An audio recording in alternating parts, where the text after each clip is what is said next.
Olá, turma, tudo bem? Bora lá para a nossa leitura, mais um dia, né? Com o Senhor, com a palavra, e nós vamos seguir. Hoje a gente começa a semana 49, segunda-feira hoje, né? Dia 25 de novembro, última semana do mês de novembro, e estamos então chegando aí no último mês praticamente, né? De finalizarmos a nossa leitura. A gente acaba dia 29 de dezembro, então praticamente tem um mês, 30 dias aí para a gente finalizar a nossa leitura de 2024. Fica firme, né? Esteja aí constante na sua leitura que nós vamos conseguir terminar aqui o Novo Testamento com a graça de Deus. Hoje nós vamos ler capítulo 17 e 18, o início dele de Atos, né? Nós voltamos lá para Atos hoje, capítulo 17 e o início do capítulo 18, tá? Então vamos lá. Atos dos Apóstolos, capítulo 17. Tendo passado por Anfípolis e Apolônia, chegaram a Tessalônica, onde havia uma sinagoga judaica. Segundo o seu costume, Paulo foi à sinagoga e por 3 sábados discutiu com eles com base nas Escrituras, explicando e provando que o Cristo deveria sofrer e ressuscitar dentre os mortos, e dizia: Este Jesus que proclamo é o Cristo. Alguns dos judeus foram persuadidos e se uniram a Paulo e Silas, bem como muitos gregos tementes a Deus e não poucas mulheres de alta posição. Mas os judeus ficaram com inveja, reuniram alguns homens perversos dentre os desocupados e com a multidão iniciaram um tumulto na cidade. Invadiram a casa de Jasson em busca de Paulo e Silas, a fim de trazê-los para o meio da multidão. Contudo, não os achando, arrastaram Jasson ou Jason, né? Acho que é Jasson mesmo, e alguns outros irmãos para diante dos oficiais da cidade, gritando: Estes homens, que têm causado alvoroço por todo o mundo, agora chegaram aqui. E Jasson os recebeu em sua casa. Todos eles estão agindo contra os decretos de César, dizendo que existe um outro rei chamado Jesus. Ouvindo isso, a multidão e os oficiais da cidade ficaram agitados. Então receberam de Jasson e dos outros a fiança estipulada e os soltaram. Logo que anoiteceu, os irmãos enviaram Paulo e Silas para Bereia. Chegando ali, eles foram à sinagoga judaica. Os bereanos eram mais nobres do que os tessalonicenses, pois receberam a mensagem com grande interesse, examinando todos os dias as escrituras para ver se tudo era assim mesmo. E creram muitos dentre os judeus e também um bom número de mulheres gregas de elevada posição e não poucos homens gregos. Quando os judeus de Tessalônica ficaram sabendo que Paulo estava pregando a palavra de Deus em Bereia, dirigiram-se também para lá, agitando e alvoroçando as multidões. E imediatamente os irmãos enviaram Paulo para o litoral, mas Silas e Timóteo permaneceram em Bereia. Os homens que foram com Paulo o levaram até Atenas, partindo depois com instruções para que Silas e Timóteo se juntassem a ele, tão logo fosse possível.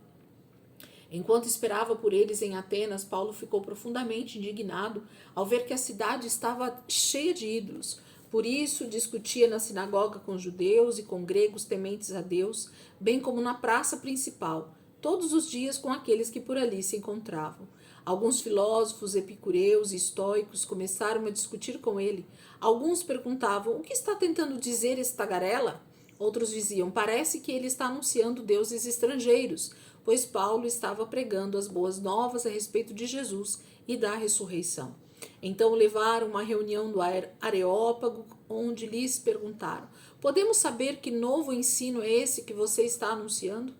Você está nos apresentando algumas ideias estranhas e queremos saber o que elas significam. Todos os atenienses e estrangeiros que ali viviam não se preocupavam com outra coisa, senão falar ou ouvir as últimas novidades. Então Paulo levantou-se na reunião do Areópago e disse: Atenienses, vejo que em todos os aspectos vocês são muito religiosos, pois andando pela cidade observei cuidadosamente seus objetos de culto e encontrei até um altar com esta inscrição: ao Deus desconhecido. Ora, o que vocês adoram, apesar de não conhecerem, eu lhes anuncio. O Deus que fez o mundo e tudo o que nele há é o Senhor dos céus e da terra, e não habita em santuários feitos por mãos humanas. Ele não é servido por mãos de homens como se necessitasse de algo, porque ele mesmo dá a todos a vida, o fôlego e as demais coisas. De uma só fez ele todos os povos, para que povoassem toda a terra, tendo determinado os tempos anteriormente estabelecidos e os lugares exatos em que deveriam habitar. Deus fez isso para que os homens o buscassem e, talvez tateando, pudessem encontrá-lo, embora não esteja longe de cada um de nós, pois nele vivemos, nos movemos e existimos, como disseram alguns dos poetas de vocês. Também somos descendentes dele. Assim, visto que somos descendentes de Deus, não devemos pensar que a divindade é semelhante a uma escultura de ouro, prata ou pedra, feita pela arte e imaginação do homem. No passado, Deus não levou em conta essa ignorância, mas agora ordena que todos, em todo lugar, se arrependam, pois estabeleceu um dia em que há de julgar o mundo com justiça por meio do homem que designou, e deu provas disso a todos, ressuscitando dentre os mortos. Quando ouviram sobre a ressurreição dos mortos, alguns deles zombaram e outros disseram: a esse respeito nós o ouviremos outra vez. Com isso, Paulo retirou-se do meio deles. Alguns homens juntaram-se a ele e creram. Entre eles estava Dionísio, membro do Areópago, e também uma mulher chamada Damares, e outros com eles. Capítulo 17, então, fala dessa chegada de Paulo a Tessalônica, na Macedônia, né? E ele então começa essa pregação por ali, mas é perseguido pelos próprios judeus, com inveja dele, né? Mas alguns já creram ali em Tessalônica. E ele vai para Bereia e de Bereia para Atenas. Então, essa viagem missionária de Paulo já começa a render tanto perseguição quanto salvação.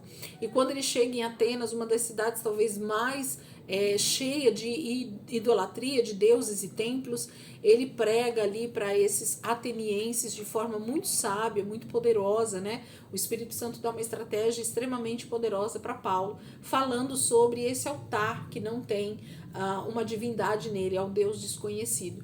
E Paulo usa isso então como uma maneira de chegar ao coração dos atenienses e falar sobre Cristo. Capítulo 18, nós vamos ler só até o versículo 18, tá? Então nós vamos até o capítulo 18, o versículo 18. Vamos lá. Depois disso, Paulo saiu de Atenas e foi para Corinto. Ali encontrou um judeu chamado Áquila, natural do Ponto, que havia chegado recentemente da Itália com Priscila, sua mulher, pois Cláudio havia ordenado que todos os judeus saíssem de Roma. Paulo foi vê-los e, uma vez que tinham a mesma profissão, ficou morando e trabalhando com eles, pois eram fabricantes de tendas. Todos os sábados ele debatia na sinagoga e convencia judeus e gregos. Depois que Silas e Timóteo chegaram da Macedônia, Paulo se dedicou exclusivamente à pregação, testemunhando aos judeus que Jesus era o Cristo, opondo-se eles e lançando maldições.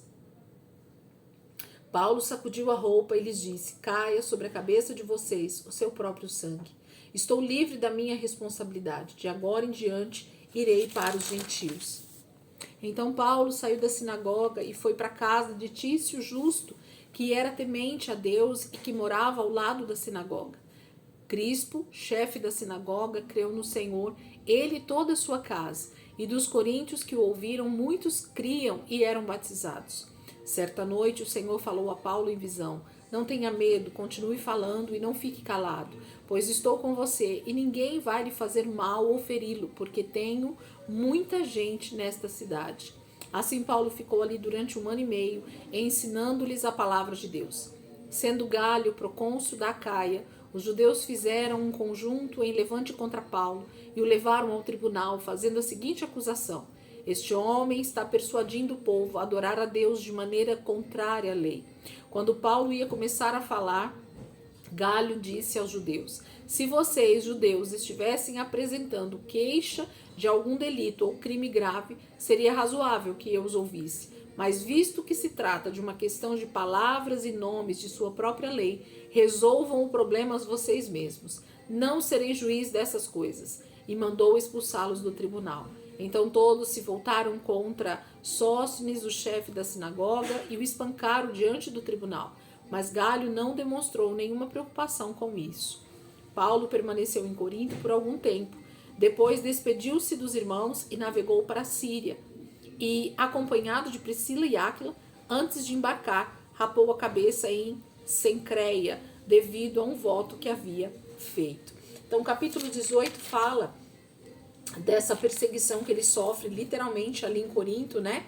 Já sendo colocado diante de um tribunal. Mas o Senhor, antes, né, que isso acontecesse, já fala com Paulo de que ele não se preocupe, de que ele não se atemorize, né, diante dessas perseguições, dessas coisas que vão começar a acontecer com ele, porque ele está com Paulo e nada de mal vai acontecer, porque o Senhor vai estar dando livramento e direção, né? Então é muito bom, porque a gente percebe o cuidado de Deus em falar com Paulo a respeito dele ficar tranquilo a respeito de tudo isso, mas as perseguições vão acontecer. Cada uma das tribulações que Paulo vai sofrer, elas estão ligadas diretamente à pregação do Evangelho, a falar sobre Cristo, a falar sobre a ressurreição dos mortos, a ir contra o judaísmo ortodoxo, né, um judaísmo muito rígido, que dizia que somente através da lei é que eles seriam salvos, e a gente sabe que não é verdade. A fé em Cristo é que traz salvação para nós. A obediência à lei, sim, nos trará a vida eterna, com certeza, mas crer em Jesus é o princípio, é a base, é o fundamento para a nossa fé e de salvação. Amém, queridos? Então, começamos aí nossa segunda-feira aqui com o livro de Atos. Amanhã, então, a gente vai para Tessalonicenses, né? A gente vai ver Tessalonicenses 1 e 2. São pequenos capítulos, né? E dá pra gente ler o livro numa tacada só. Então prepare-se, amanhã a gente vai lá pro livro, pra carta, né, de Paulo aos Tessalonicenses, porque ele acabou de sair da cidade, então ele vai começar a enviar cartas para falar aos irmãos que estão ali, né, para serem ensinados e consolados pelo próprio Senhor. Amém? Deus abençoe e até amanhã, se Deus quiser.